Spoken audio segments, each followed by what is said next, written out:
Hello, friends. It's Katie back with another episode of my vlog, and of course, another Cinema Club Sunday Roundup. I missed you guys last week, so I have 2 weeks of catch up this time, so a little faster.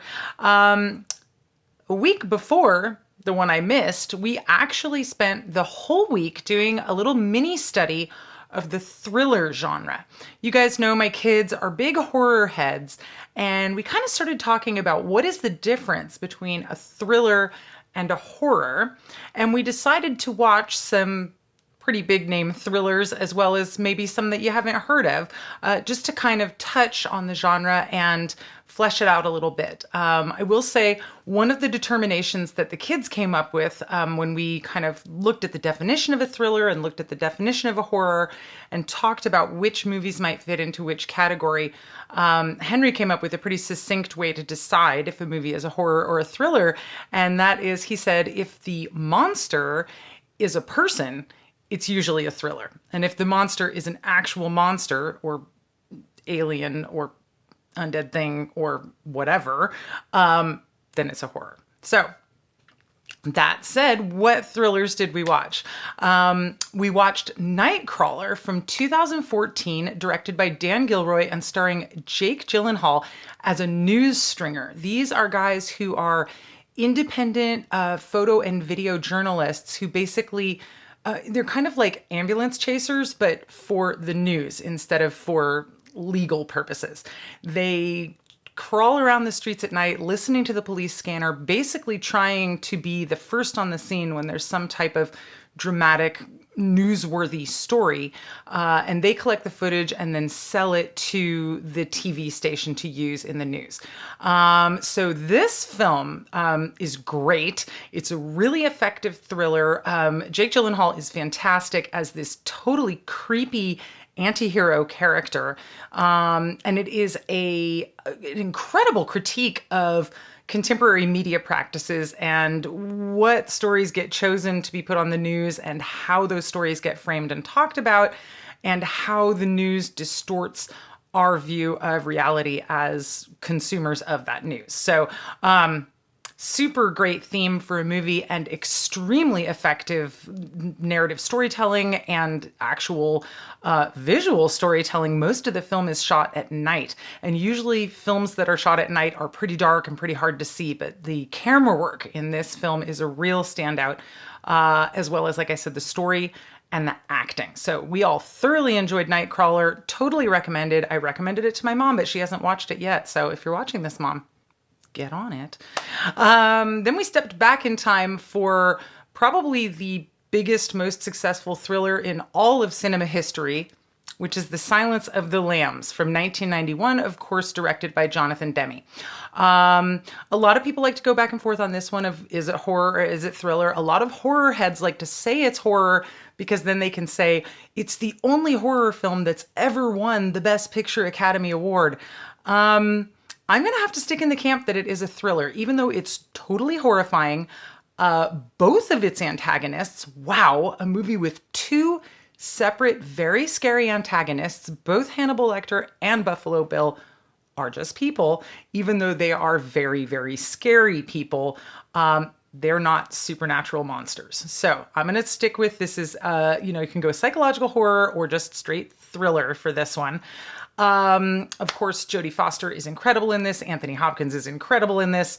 They both won Academy Awards for their performances, as well as the Best Picture, Best Director, and I think Best Screenplay. It's like 5 different awards. You guys know I don't put a lot of stock in Academy Awards, but that's a pretty stunning feat, especially for a scarier movie, because as we know, the Academy does not usually favor scarier movies. So, not going to say too much about the plot of Silence of the Lambs. I think probably most of you have already seen it. I will say it is 10 out of 10, totally required viewing. Incredible, incredible movie, incredible storytelling, incredible acting from all the principals in it.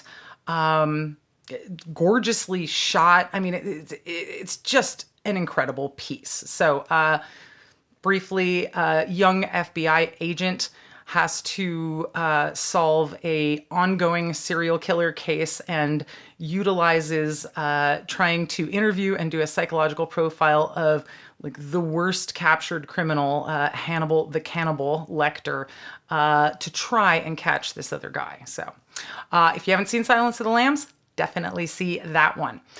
Speaking of classics, we went even further back in history to 1967 for Wait Until Dark, starring Audrey Hepburn and Alan Arkin.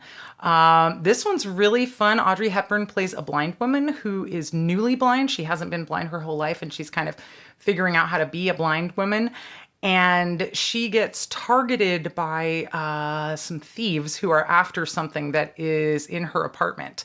And the whole film is kind of building to this climax where they invade her apartment and try to get her and get the thing that they're after that's in the apartment. And she breaks all the light bulbs and basically shuts off all the lights so that she can have the advantage in the apartment. And it is an incredible, incredible climactic scene that is played mostly in the dark, mostly just with sound effects. Very, very effective though.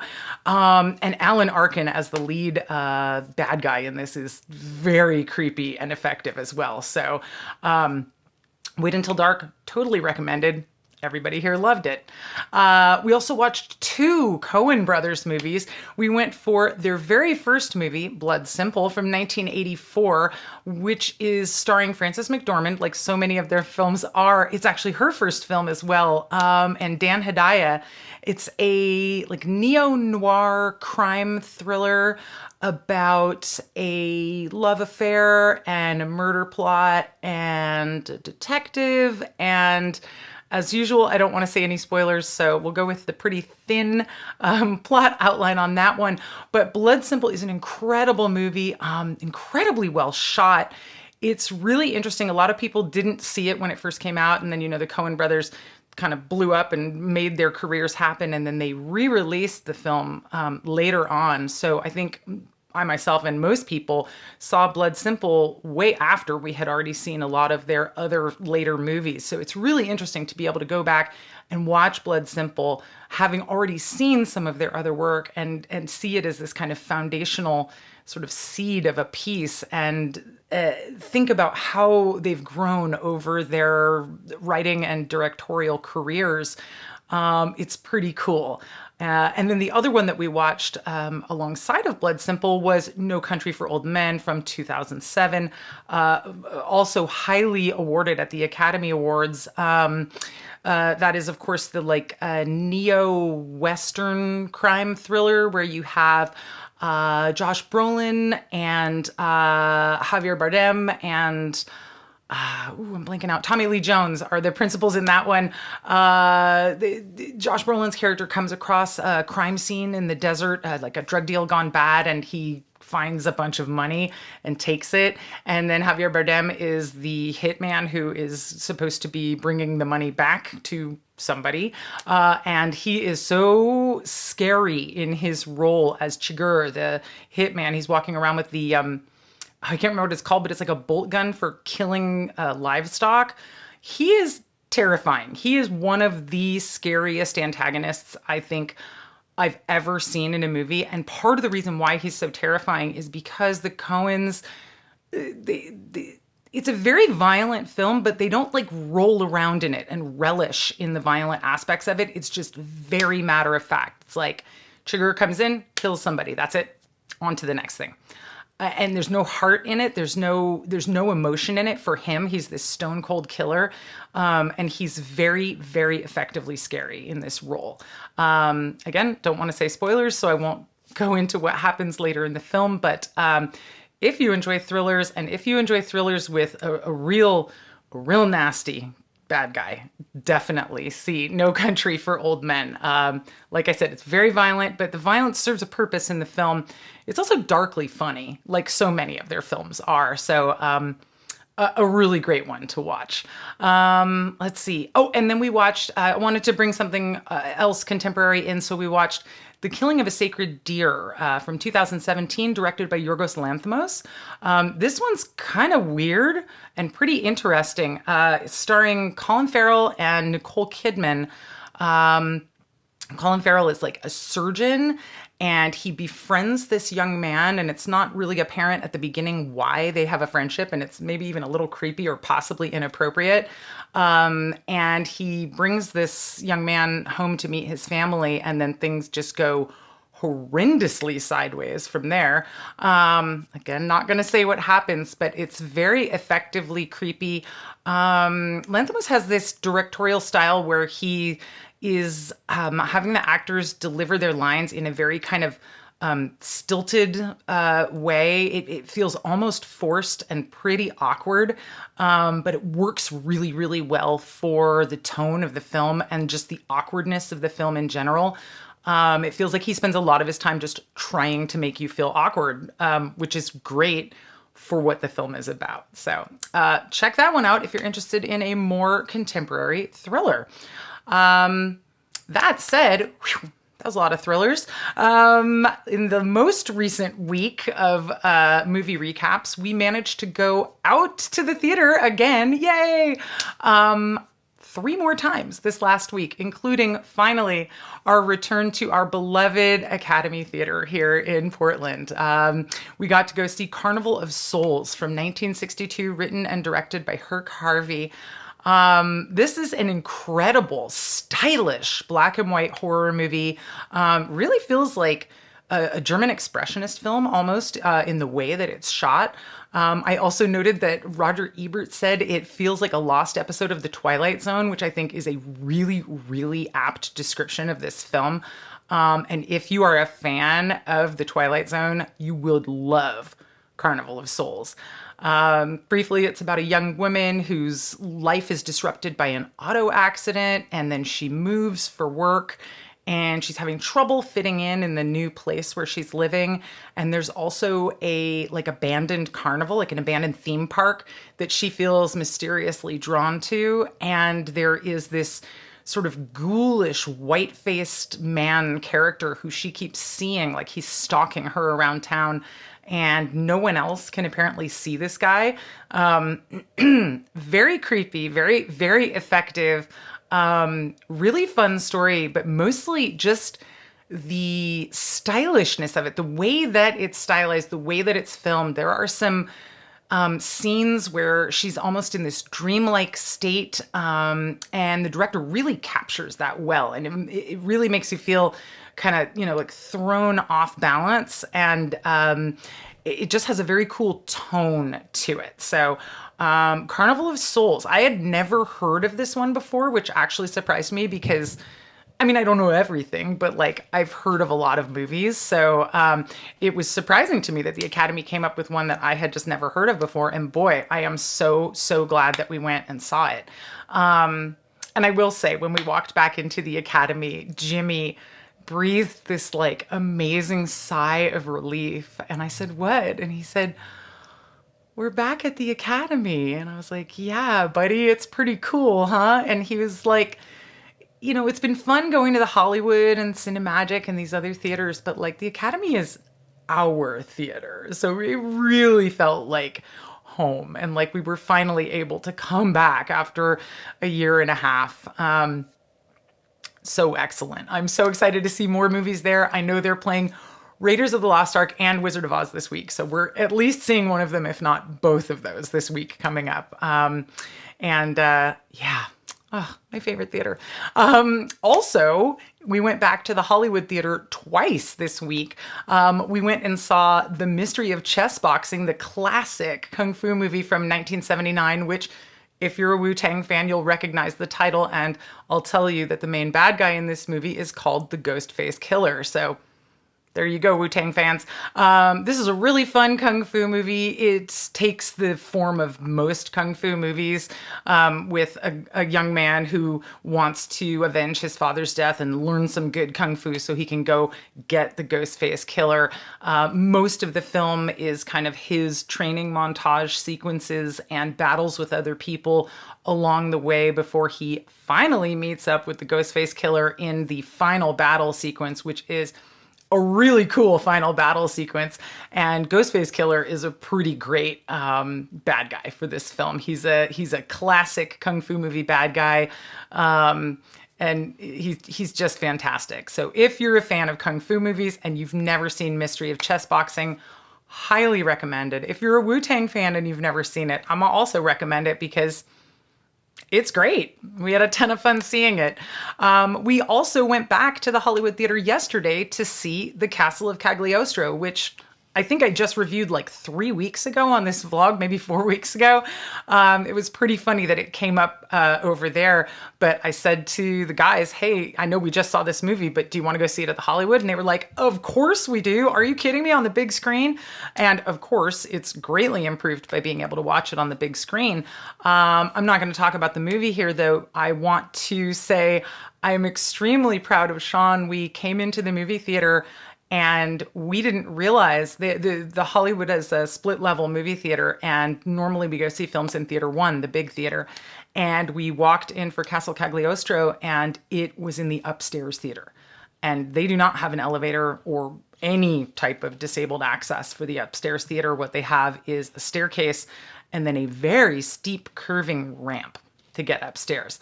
And Sean went for it, even though this was a walking challenge that was beyond anything he's ever done. And he did it pretty easily, all things considered. I'm so proud of him. Sean, I'm very proud of you when you watch this. I know he watches all my vlogs. He just did such a fantastic job of navigating that particular challenge. And, you know, there was a time crunch because it was like the movie was about to start and stuff. And he just totally calmly was able to handle it and able to do it. And we got to watch the movie in the upstairs theater. So that opens up a whole new chapter for us, and it's very exciting. I am going to, of course, call the Hollywood from now on and find out, you know, when they run Throne of Blood later this month, is that going to be in theater number 1 or is it going to be upstairs? Because, you know, it makes a difference to us. Also, this week, not in the theater, but speaking of Ghibli films like Castle Cagliostro, which isn't actually a Ghibli film, but it is directed by Hayao Miyazaki, we got to finally watch The Tale of the Princess Kaguya from 2013, directed by Isao Takahata, a Studio Ghibli film. This movie is based on I think like 10th century Japanese folktale called The Tale of the Bamboo Cutter. And loosely, it's a story about a bamboo cutter who finds a tiny little girl inside of a bamboo shoot one day, and he decides that she's a princess, and he takes her home with him to raise as his own daughter and to try and help her to become this princess that he knows her to be. She grows super rapidly. They move to town with her so that she can become a royalty. And unfortunately, she then has to experience all of the trappings of what it takes to be a high-level woman in Japanese society way back in the day, which is like no fun. It's like, make your face look exactly right, wear these clothes, sit down, be quiet, don't interact with anyone. Very boring stuff. She came from this kind of wild child, you know, running all around through the woods background, and she definitely does not like the sit down, shut up, and be pretty of being I guess she's a courtesan. And a bunch of guys show up and want to take her hand in marriage. So she sets them these impossible tasks, you know, go collect something from somewhere that's far away across the world and is basically impossible to get. But meanwhile, she starts having these kind of visions where she is being called by people from the moon to leave Earth and like reclaim her place as a celestial princess with them. So there's a bunch of different points of kind of conflict in the story, which are really interesting. But overall, the other amazing thing about this film is it's not done in the typical Studio Ghibli style. It's done in a looser, charcoal line drawing with like watercolors type of style. It really visually looks a lot more like an older Japanese woodblock print that's been hand colored, instead of the kind of typical Studio Ghibli animated style. And boy, does it work in this film. It's so visually different from the other stuff that Ghibli puts out, but man, we loved it. I recommended it to my mom. She watched it. She loved it. If you've never heard of this movie, I highly, highly recommend it. If you are a fan of Studio Ghibli, Japanese animation, Japanese folktales, any of that stuff, you're going to love this movie. It's just completely charming, completely heartwarming, some great storytelling, some great animation, and man, you get a Moon Buddha parade at the end. So I'll just say that. No spoilers, but Tale of Princess Kaguya was pretty amazing. We thoroughly enjoyed it. I'm going to give that one 10 out of 10 and say that you guys should definitely watch that one. And last on my list to talk about this week, it was just Friday the 13th a couple days ago. And I don't know about you guys, but we have a household tradition of always watching a Friday the 13th movie. And we were kind of going back and forth. Should we watch number 3? Should we watch number 4? Should we watch number 6? And the kids said, we've only ever watched the first one time. And I said, what? How could that be right? And they convinced me that I've only shown it to them once. And I said, all right, let's watch the first one again. So we watched the original from 1980, written and directed by Sean S. Cunningham. And I'm sorry, produced and directed. Somebody else wrote it. It is a stone cold classic. It is one of the kind of pillars of the slasher genre, and it obviously spawned a whole raft of remakes. But the most interesting thing to me about the first Friday the 13th movie is a giant spoiler. So I'm actually going to say, if you've never watched the first Friday the 13th movie and you plan on watching it at some time, I want you to turn my vlog off right now. I'm not going to review another movie after this. I'm just going to do my sign off and that'll be it. But I really don't want to say what I want to say about this movie in front of someone who hasn't seen it but is planning on watching it. All right. Did everyone leave? Okay. The most amazing thing about the first Friday the 13th movie is that the bad guy isn't Jason Voorhees at all. It's his mom. Mrs. Voorhees is the killer. What an amazing bait and switch job they do in this movie. You spend 3/4 of the movie with that front kind of first-person shooter like POV of the killer. You never see who the killer is, but you do see that the killer is wearing like heavy work boots and jeans and is doing all of these physical feats that, you're expecting it to be a guy, an adult man who's a little bit younger, not like, somebody's dad or anything. And then the big reveal near the ending of the movie is that it's not a guy, it's a middle-aged woman. And that is just such an incredible, pull the rug out gender switcheroo. Like the killer is somebody's mom? What? It's incredible. I love it. And I love it even more so with the history of the entire franchise, because, when the first movie came out in 1980, it's going to be a huge, wow, when they reveal that the killer is someone's mom. But if you have any pop cultural knowledge of the Friday the 13th movies, you know that Jason is the bad guy. You know Jason, and he's got a hockey mask and he's going to kill everybody and he's unkillable and it's Jason, it's Jason, it's Jason. But the big unexpected thing in the first movie is it's not Jason at all. In fact, Jason is barely in the first movie. He's in it for a split second. And I found out in my research, he almost wasn't even in the movie at the end of the movie. But Tom Savini, bless Tom Savini, was like, hey, we should have a little hook at the end. So let's just have Jason pop up out of the lake at the very end of the movie. We could have had a Friday the 13th with no Jason at all in that first one. I like that he pops up out of the lake at the end, but obviously I like even more that Mrs. Voorhees is the bad guy in this movie. Hooray for killer moms, right? All right, you guys, that's it for me this week. Thank you so much for watching. I will be back in a few more days with another episode of my vlog. Until then, stay safe and take care out there.